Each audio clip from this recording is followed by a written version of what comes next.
journalism in the advent of fake news and disinformation in my country.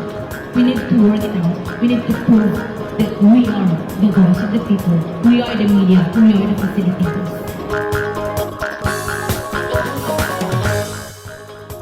Ani-ana ang mga balita nga nahagpat sa Newsline Philippines Information Center.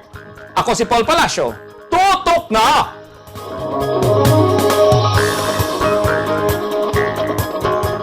Sa mga headlines, 17 ka mga young professionals na dakpan sa drug bust operation, party drugs nga ecstasy, shabu ug marijuana nasignit sa mga otoridad.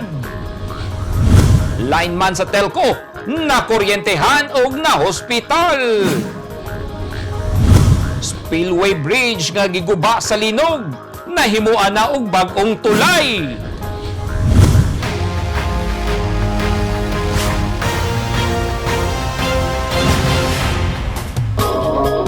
Sa detalye sa ato mga balita, nadakpan sa PDEA og NBI 11 ang 17 ka mga young professionals nga nagparty sa usa ka resort sa lungsod sa Mabini, Davao de Oro nga nagagamit og party drugs nga ecstasy. Gawa sa ecstasy, nakuhaan pa atol sa operasyon ang mga suspect og shabu ug marijuana. Giingong naiempleyado sa gobyernong naghupot og posisyon nga apil sa nadakpan apan gilimod kini sa mga otoridad. Ani ang report. Nangapriso karon sa National Bureau of Investigation 11 ang 17 ka mga young professionals human masikop sa joint buy-bust operation sa PDEA ug NBI niadtong Sabado sa gabi sa usa ka resort sa Mabini, Davao de Oro. Subay sa report sa NBI, 722 tablets nga party drugs kon ecstasy nga nagkantidad og 1.2 million pesos ang ilang nakuha. Shabu nga 68,000 pesos. 77 suspected LSD nga 130,000 pesos. Suspected liquid ecstasy. Usa ka Rebsan Ethelbert Papay Elizalde ang target sa operasyon nga apil sa 17 nga nadakpan. Sumala sa NBI na ay party sa usa ka resort nga gitambungan sa mga dinakpan nga by invitation ang pagsalmot sa party. Gawas kang Elizalde, lakip sa mga nadakpan sa operasyon nga mao'y report sa NBI sila NFA Marie Palabras Olea, Brick Jordan Templado Archibald, Kirk Ryan Camona Tubot, Carlo Guerrero, Ariel Baer Bueno, John Lord Barcenas Masong, Ronald Entechuan, Christopher Daguman Prudente, Edel Robio Caballero, Tommy John Bernardino, Jesus Bentunon Ragas, Jason Obendencio Vidoya, Giovanni Lumabi Tabanao, Mark Christopher Anisco Isip, Fritz Chente Dinopol o Joe Mark Flores Aping. 17 sila kabuok na dakpan. Mga high value target ni actually nasa list sa atong PDEA. Daghang unit karon sa diri sa Davao nakatutok kaning nga grupo. Now it so happened na nakumpleto dayon sa PDEA ang ilahang surveillance, nakakuha din sila mga maayo nga mga pangalan, nakuha nilang pangalan ug ilang area supposedly. So mo tong naghatag sila coordination diri sa atong opisina for augmentation. These are young professionals, no, mga businessman ang mga dinakpan nato karong nga operation. And we are Paul, we are really saddened because yun nga these young professionals that we are expecting na who should be the ones nga as a role model nga because they are the young professionals natin, they're the future of the nation, and they're the ones who are involved in illegal drug activities. Sa pagkakaroon, wala pa tayong nakita nga government employee nga involved, no. Ang naadiri mga businessman, there is a registered nurse and mga young professionals involved in private enterprise. Nanggawa sa social media ang ubang picture sa mga dinakpan. Apan giingong naay wala maapil sa picture nga nadakpan sa mga otoridad nga giingong empleyado sa gobyerno. Pero gilimod kini sa NBI ug PDEA. Based sa report na gisubmit sa ato mga field operatives, which is diri pod gidala for temporary detention ang mga nadakpan. So maura na sila 17 kabuok. Dili tinuod kay mao man lang ni nakita man nato sa atong selda ang 17 kabuok nga nadakpan. Sumala sa PDEA, miagi og grabing surveillance una nagpositibo ang ilang operasyon. Back in February 2021 this year, naatay nakuha during controlled delivery operation sa diri pod ang PDEA pod ang naghihimo the drugs sa controlled operation ko to siya, no. So natay information gikan sa national headquarters or sa Manila nga naay mo abot through mail and parcel nga mga drugs, ecstasy for that matter, no. And upon investigation sa grupo nato diri, gikan sa Germany ang mga drugs nga mga kuto siya, mga ecstasy kuto siya. So this time ongoing ang ating mga nare-receive or yung nakukuha natin na information ay laging nandyan, ano. So that's why dinedevelop natin yan. So it really takes time para mag-develop ng isang operation na talagang that would result to a really a good, as you can see, marami talaga tayong nakuha ng mga drugs. And in fact, kakaiba because these are party drugs. There's ecstasy, LSD, and liquid ecstasy, then shabu, marijuana. So all kinds of drugs in this operation nakuha natin. Ang mga dinakpan, nagpahigayon lang og party sa lugar ug wala silang masayod nga naay operasyon. We're just there to have a party, to celebrate a birthday party. Then we didn't know what really happened. Ito, like why we were being tracked like that. Ginamonitor karon pag-ayo sa mga otoridad ang mga parcel o mga express padala kay dinhi ginapaagi ang droga gikan sa laing lugar hilabi na sa Manila. Nakuryentehan ang usa ka lineman sa telco human nasaghiran ang high tension wire sa poste. Natabang o gidala pa sa ospital ang biktima. Ani ang report ni Eugene Hinutan. Usa ka lineman ang nakurintihan samtang nag-ayo sa kable sa usa ka telecommunication company dito sa Purok 22, Malagamot, Barangay Panakan, Davao City kagahapon, Nobyembre 7, 2021. Sa kuhang video ni Alvin Abad Cuarto Cruz, makita nga nawad-an sa iyang panimuot ang lineman apan pipila ka minuto lang may aksyon na usab kinig barog. Sumala sa construction worker nga si Helbert Gabinete, aduna sila'y gina-construct daplin sa karsada atong higayuna sa dihang kalit na lang dunay mibuto gikan sa poste ug nakitang mikirig na ang lineman.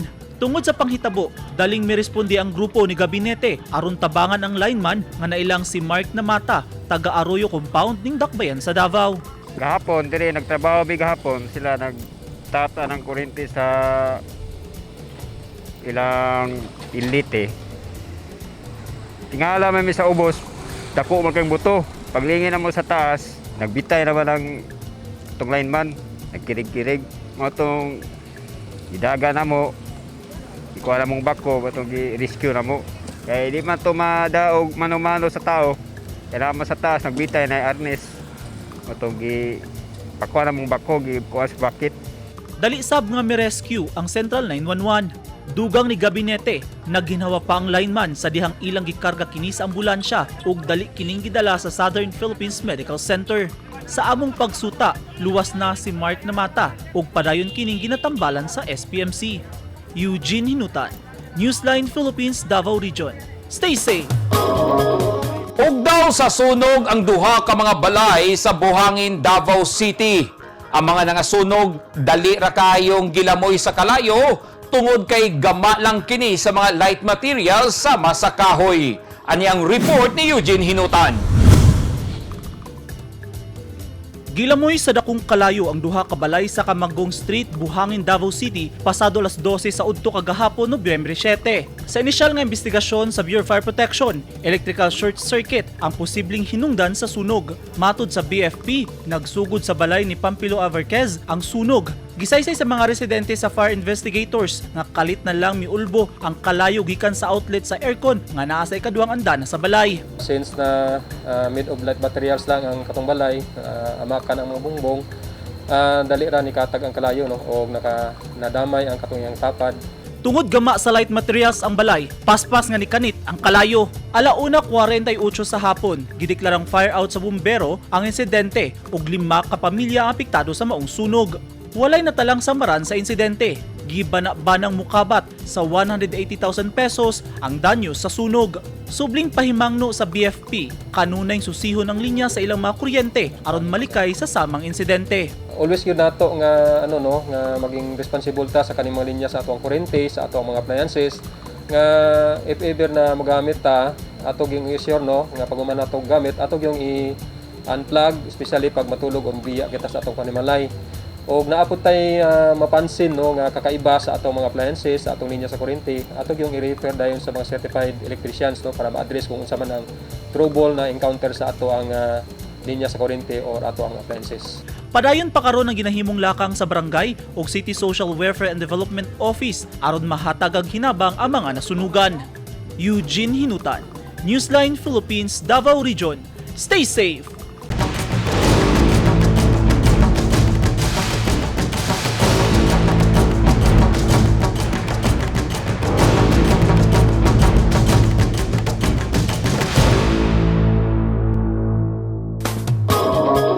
This portion is brought to you by Toyota. This portion is brought to you by Rizal Memorial Colleges. Gatusan ka mga infrastruktura sa lungsod sa Makilala, Cotabato ang giguba sa magnitude 6.5 nga linog nitong tuig 2019. Usa na niini ang 50 anyos nga spillway bridge sa Barangay Guangan sa North Cotabato. Gitabangan sa Newsline Philippines ang katawhan sa unom ka mga barangay nga nagagamit sa spillway bridge aron mahatagan sila og bag-ong tulay ug ang ilang damgo hapit na kining mahingpit. Ani ang report ni Eugene Hinutan. Natiwas og kaguba sa magnitude 6.5 nga linog niadtong Oktubre 21 tuig 2019 ang 50 anyos nga spillway bridge kon overflow sa Barangay Guangan, Makilala North, Cotabato. Ang Barangay Guangan usa ka gamay nga barangay nga adunay voters population nga 375 ug kini ang boundary sa Davao del Sur ug Tulunan North, Cotabato. Apan sa maong overflow moagi ang libuan ka residente gikan sa Barangay New Caridad, Batang, Banayal, Bituan ug Bakong ang mga gitungod kay kini ang pinakaduol nga agianan paingon sa lungsod sa Makilala ug sa Davao del Sur. Pagaguba sa tulay, naapektuhan ang mga estudyante kay dugay na sila makauli. Ako isip usa ka magtutudlo sa Bulacanon High School na bati gyud namo ang kadakuon sa tabang ni ining tulay nga gihatod nga niinhi sa Guangan tungod sa amo ang mga estudyante kay sa higayon nga moabot ang baha. Dunay mga bata labi na katong face to face pa ang mood sa modality nga dili makauli dayon sa ilang tagsa-tagsa ka balay tungod kay niining taas kaayo nga tubig no na ginabahaan man gud ni ilahang tulay dinhi sa Guangan. Ang komprador nga si Alessandro, taga Barangay Bakong, nalipay kay nasugdan na og tukod ang tulay. Kaning tulay nigmahuman bilang katabang sa katawan mao nay makahatag sa kanang madaling paggawa sa produkto bitaw ma'am. Paggawa sa Makilala o kaso magbaha, dali lang paggawa sa mga tao, mga sakyanan. Ano ba? Maglisod mo kuan, magtrapa, maghulat mo kuan kanang kuan ng baha pa. Gamay na lang. Pagkaguba sa overflow ug sa hanging bridge, daling nagbayanihan ang katawhan apan tungod sa kadako nga danyos dili kini kaya sa panudlanan sa lokal nga kagamhanan. Hinungdan nga nangayo na og tabang ang barangay kapitan nga si Armando Yabut Sr. o gitabangan sa Newsline nga makaabot kang Presidente Rodrigo Duterte ug Senator Bongo ang sulat ni Kapitan Yabut. Karon makita nga hapit na mahuman ang tulay. Walay hunong akong pagpasalamat ni Senator Bongo o Presidente Duterte nga din siya ni walay pag makuli ang ilang opisinahan sa paghatag og tabang, paghatag og pundo nga katindad og 40 million no ubos sa pagtabang pod sa Newsline Philippines no pinaagi ni Edith Kaduaya kay siya ni tabang nakuha ni aron nga ang among hangyo moabot dito sa opisinahan sa presidente. O ngadto pod kay Congressman Rudy Kawagdan no nga usa pod sa nag-follow up ani dito sa nasyonal. Ang tulay sa Guangan usa ka nagunang proyekto nga konkretong nahatag sa katawhan sa Makilala human sa 2019 nga linog. Naghinam-hinam na ang mga residente nga mahuman na ang ilang tulay aron dili na sila magantos panahon sa baha. Eugene Hinutan, Newsline Philippines. Stay safe. At tangi! Presyo sa gulay sa bansalan Davao del Sur, mikunhod! O kaso sa COVID-19 sa Misamis Occidental, may ubos!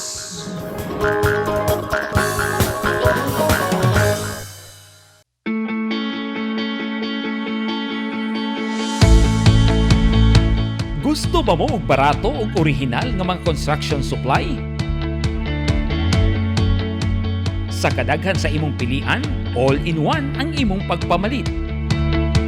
Tara na sa 3M1 ug T-Square Lumber and Construction Supply. Nahimutang sa daang Mahardika, Lanao ug Dayo Street, Kidapawan City. Parami ng parami ang mga nagiging bagong Lotto Millionaires. Dalawa rito ay multimillion jackpot prizes. Ang 246.08 million pesos sa Ultra Lotto 658 at ang 298.77 million pesos sa Grand Lotto 655. Ang bawat pagtangkilik sa larong may puso ay susi sa pangarap at pagtulong sa kapwa. Thank you with all our hearts. Malay mo, baka ikaw na ang dapuan ng swerte.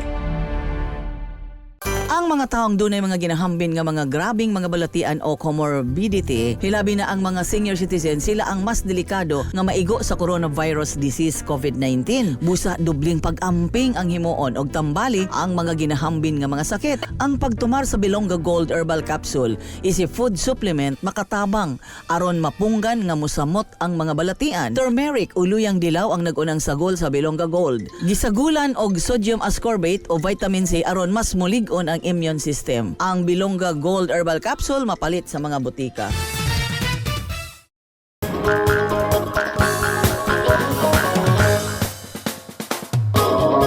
Miubos ang presyo sa gulay sa lungsod sa Bansalan, Davao del Sur ug hinay sab kaayo ang palit niini tungod kay nagpitos ang katawhan hatod sa pandemya. Ang Davao del Sur usa sa mga vegetable producing province sa Mindanao ug didto usab naggikan ang kadaghanang gulay nga ginabaligya dinhi sa syudad sa Davao. Unsa kaha kaubos ang presyo sa gulay atong sayron pinagi sa report ni Ronnie June Otero. Hinay ang palit ug mingaw na ang pagpamaligya. Mao kini ang linya sa mga negosyante og gulay o gubang produkto nga nagapamaligya sa gulay ng bayan o bagsakan sa lungsod sa Bansalan. Sumala pa ni Ate Susan Regalado, usa sa mga retailer og gulay, nga dako ang kalahian sa panahon nga wala pay pandemya kumpara karon. Dili kayo taas ang presyo, sir. Instead sa atsal, medyo taas-taas ang presyo, mga lamas, sama sa Bombay. Sibuyas, baba ang presyo, og luya. Ubang gulay, baba ra, makaya ra sa mga mamalitay. Gisaysay ni Regalado nga ubos ang presyo sa ilahang gulay, mong kaya lang sa mga residente ang ilahang presyo. Apan, hinay gihapon ang palit. Ang presyo sa gulay dinhi mas barato. Apan, ning mahal ang presyo sa carrots. Sumala pa ni Ken Herald Abe, vegetable farmer sa barangay Balutakay, Managa, diri sa Bansalan. Ang ilahang kompra sa carrots, tag 58 pesos matag kilo. Apan, dili lamang mabalaka kay doon na sila classifier o dito na sa kanindot sa gulay, mag-agad ang presyo. Samtang, may ubos usab ang presyo sa saging. Kaniadto, 40 ngadto sa 50 pesos ang matag kilo sa lakatan o binangay. Karon, mapalit lang sa tag 25 pesos matag kilo, samtang pabilin lang nga mapalit sa tag 20 pesos matag kilo ang tundan. Ibutyag ni Abe nga dako ang epekto sa pandemya kanila. Ako kay diferensya si Roy. Ay kasi itong miagi nga wala pa ning pandemic kan sir. Ako kay ka diferensyado kayo. Mutaas man o muubos ang presyo, normal man o dunay pandemya, nagpabili ng mga negosyante sa ilang pagpaninda. Tungod kay alang kanila, gikinahanglan silang customer ang ilang pagpaninda o kinahanglan usab nga maninda aron makabuhi sa ilang pamilya. Ronnie Junotero, Newsline Philippines, Province of Davao del Sur. Stay safe.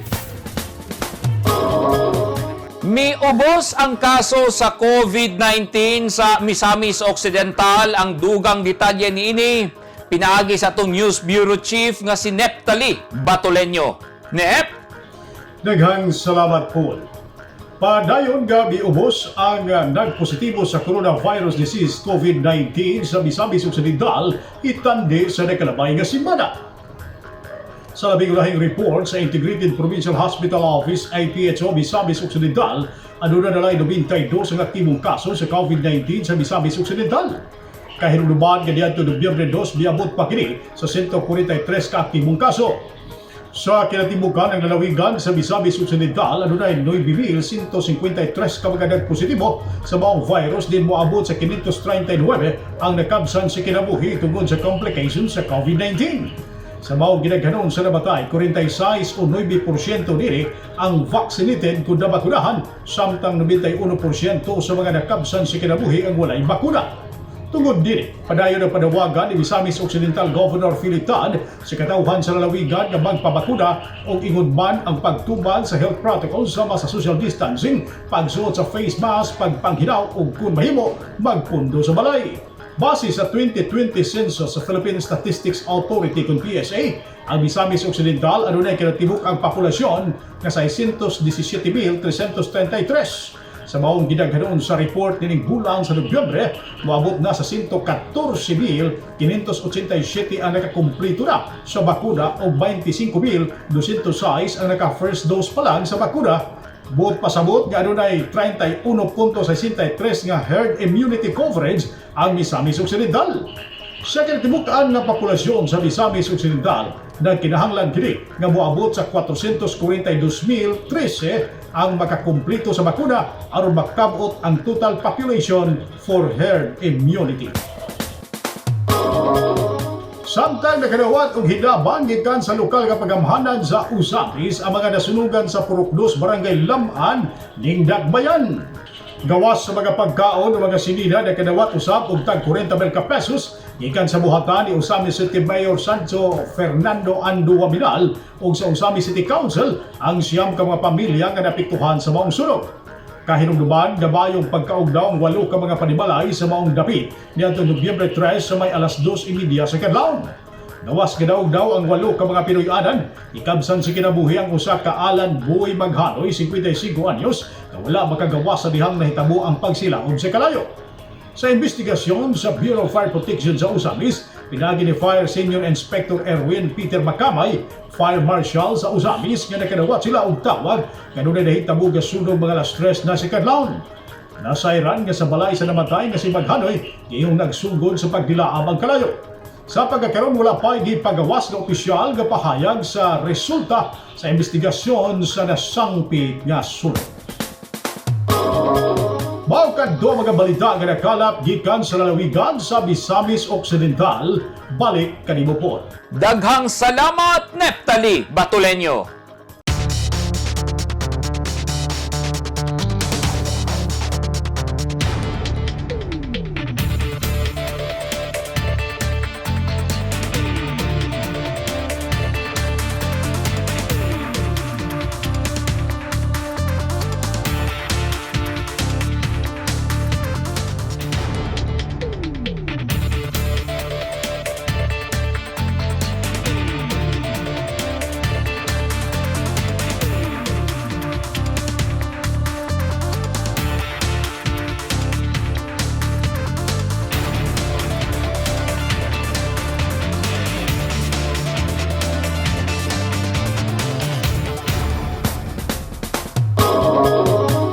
Kadto ang naghingpit sa mga balita nga nahagpat sa Newsline Philippines Information Center. Alang sa dugang balita, bisitaha ang website nga www.newsline.ph. Sa Facebook page, Instagram, newsline.ph. O sa Twitter, newsline.ph. Kung aduna mo'y mga balita o impormasyon sa iyong tagsa-tagsa ka mga lugar sama sa sunog ug baha, mamahimo ka na ninyong i-share pinagi sa Newsline Messenger. Makita sa bininyo sa Channel 50 sa Sky Cable sa Davao ug General Santos City. Channel 49 ug Channel 50 usab kita sa NCTV and Cable TV sa North Cotabato. And syempre, sa ato ang YouTube channel sa Newsline Philippines. 47 days na lang, Pasko na! Ako si Paul Palacio. Daghang salamat and stay safe!